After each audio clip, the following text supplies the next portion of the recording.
Welcome to another Noob Buys TBOW episode. This is episode 29. Hope you're all doing amazing. At the start of each video now, I'm going to recap the previous episode for any of you who missed it. So, yeah, episode 28, after going dry of any new drops for 2 episodes, so we broke that streak in the last episode, with the second Brimstone ring piece from the alchemical Hydra, the Hydra's Fang, and we also obtained the 9th pet of the account, and it was the Skotos on a 78 kill count from Skotizo.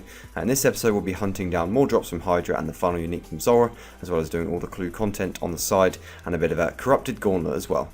Sit back and relax, and I hope you guys enjoy the episode. Well, I wasn't prepared for that. I've been doing Amethyst in my spare time, just get a bit of money and have a slim chance at this, and I was just writing a bit of my dissertation, looked across and saw this thing emerge beneath me. It is 2 pets in the space of 3 days, and it is another skilling pet on the account, and that comes at 18.3 mil XP, although when I got 99 I was about, well, I was 15 mil XP I think before the golem even came out. So that was what I needed on a day like today when writing seemed a little bit grim, but there's another pet on the account. There's pet number 10, and I guess I've got no reason to mine Amethyst anymore. And there he is, so we have a little chat with him. Oh, lovely. I'm not too sure what I should colour. I just coloured it Amethyst to pay tribute for now. So let's have a look at the spoils, what we made from that. And it looks like 107,000 Amethyst arrow tips at the moment. There are a few more. I did probably sell some before that, but not too many. I think it must be most of them. So let's give those a price check. Gems as well. Some of those, or quite a lot of those gems probably came from Amethyst. There we go. 108,000 that looks to be. 23.4 mil, not bad. Those are pretty much tied to out value as well, so that's probably a pretty accurate figure. I guess that means on the account I've never got any reason to do any mining ever again. So yeah, it's been a good ride the last 8 years or so of mining, but it is over. Although XP will probably continue to go up as you do train. I mean, I probably got quite a lot of that XP just through getting 89 rune crafting. Surprisingly, so yeah, that's it's nice to get. I mean, I didn't mind Amethyst as a method, but yeah, it's always nice to get a skilling pet after a while with that one. I decided on gold in the end, so the good old lovely walk to Probita, so let's check, and about to make that pet number 10 on the account, so let's pick this gold boy up.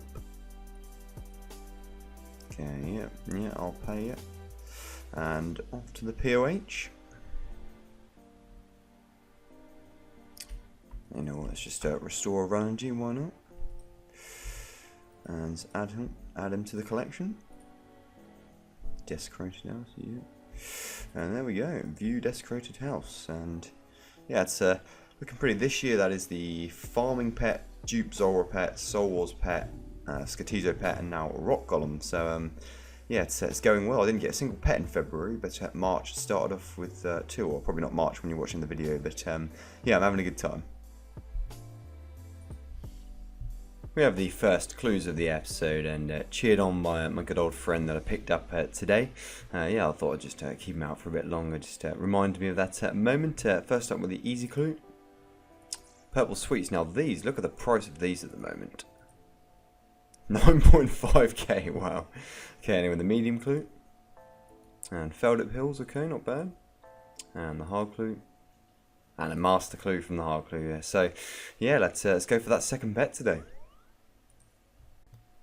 Right, we finally have a casket. That clue genuinely took me like 40 minutes. I had like 4 triple steppers in there, and had a Dragon's Eye a couple of times too. And you know what? I decided to do a lap of the Penguin Agility course while I was there. And that has the best chance of giving the Agility pet. But I couldn't imagine doing that for 130 hours or however long it's supposed to be before you hit the drop rate. But anyway, an 8-step master with 4 triple steppers. I'm going to go for 160k. 328k. Yeah, that wasn't worth the 40 minutes. Level 90 rune crafting, and all of this done since 77 at the blood altar, that contributed to a very juicy stack of blood runes in the bank. Okay, easy clue, and not bad at all, 150k. And 47k hard clue. And 20k medium clue. Mini milestone here, that is 1,000 alchemical Hydra kill count, so still no finished ring, but yeah, nice to hit 4 figures for this boss. Okay, a quick medium and hard clue, and a couple of uniques from the medium clue, Cryocoat and a black boater. And Piscator's teleports from the hard clue. Level 89 crafting, a lot of that done at Amethyst rune crafting and just chopping all the gems along the way, so yeah, barely even felt that level. Level 98 fishing here at the Infernal Eels, quite like this method actually, so I will probably get close to 99 and then maybe do the rest at the Temperos, the new fishing boss, but yeah, not too sure about that. Over 100 kills into this Hydra task, and unfortunately no new uniques up until this point. But we broke that with the Hydra's Heart. That is the third ring piece, and we do have the Brimstone ring finished now. Took a while, took over 1,000 kills to get those 3 drops when the regular drop rate's about 540, 550ish, but I'm not going to complain at all. I've had 2 claws in that time, but yeah, it's very nice to have another unique. Definitely going to go and make that ring now. For those of you who don't know, the Brimstone ring is dropped like the Abyssal Bludgeon pieces, so you'll need all 3 parts to make a ring, and it is untradeable, but they are dropped in order, so there's no risk of getting any dupes along the way. But yeah, the Hydra's Heart, Hydra's Fang, and Hydra's Eye make that prestigious ring. It's not bad actually, it's like a hybrid ring, so it has some offensive and defensive stats in all of the combat styles, but probably won't be too useful for us at many places. And that kill concluded another Hydra task, I think 158 that time, so yeah, it took us a while, and just the one drop, the Hydra's Heart, but that's all we needed to be honest. I would have definitely taken that, you'd have offered me at the start of the task, so just the Hydra Tail and the Hydra Leather left to get from the specific Hydra uniques. Obviously there is the Thrown Axes and the Pet, but not too fussed about getting those. Tail and Leather are 1 in 513 and 1 in 514 each, so they could probably still take us quite a few tasks, but certainly some progress made.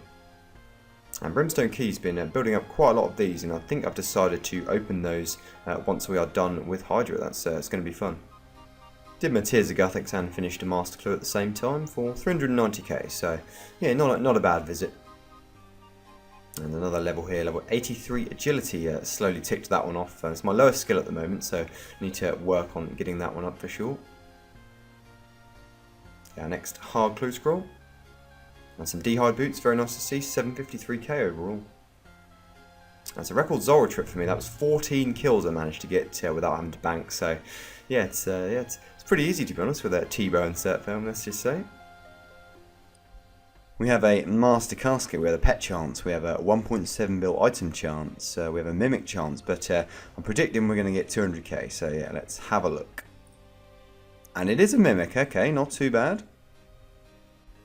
I repeat, we now have a Pet chance, we now have a 1.7 bill third age item increased chance, so we don't have a Mimic chance, so what do we get?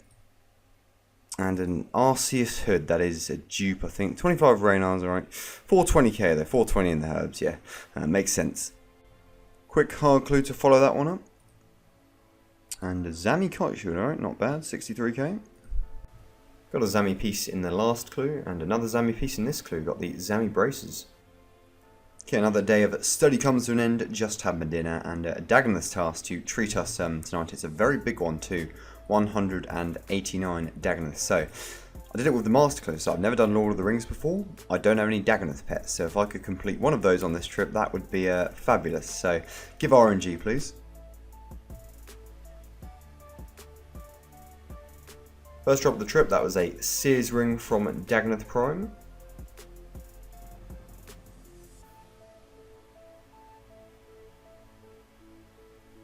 And then the Warrior ring from Dagoneth Rex. So yeah, the 2 worst rings, thanks very much. So my Trident ran out of charges and that trip had to come to an end, but 145 kills and 2 out of 4 rings, but unfortunately the 2 worst rings you can get. I mean, look at the price of this thing now. 195k, geez. Well, this thing's not worth much anyway, but yeah, the only good news is I got the Circle, and you know what, wasn't too angry because the Circle's gone up a bit, 27k now. It's a lot more than it used to be. I'd usually just let it despawn, it's got so many of them, but yeah, see what that adds up to in the end. And yeah, loads of supplies left, would have easily been comfortable finishing that trip. Okay, yeah, some Reynards as well from there. Yeah, anyway, 1.7 mil for an hour and 45 minutes work, so not too bad. It was a nice break from Hydra as well after doing that for about 10 days straight, so I'll probably stay at Duradel for a couple more days and then it will be back to Konar. 3 caskets, all from anglerfish, I think. So yeah, Piscarius fishing spots suiting me there. So start with easy clue. Done chaps, medium clue, and hard clue. Yeah, that was 108k, not bad. And another Zora down, and that marks 1,250 kill con here, but about 140 now since the last drop. Going to be finishing this one with a bit of a gauntlet content. Going to be doing Corrupted 2, just a few normals to get me back into it again. Haven't done it for a week or so. And that was number 18.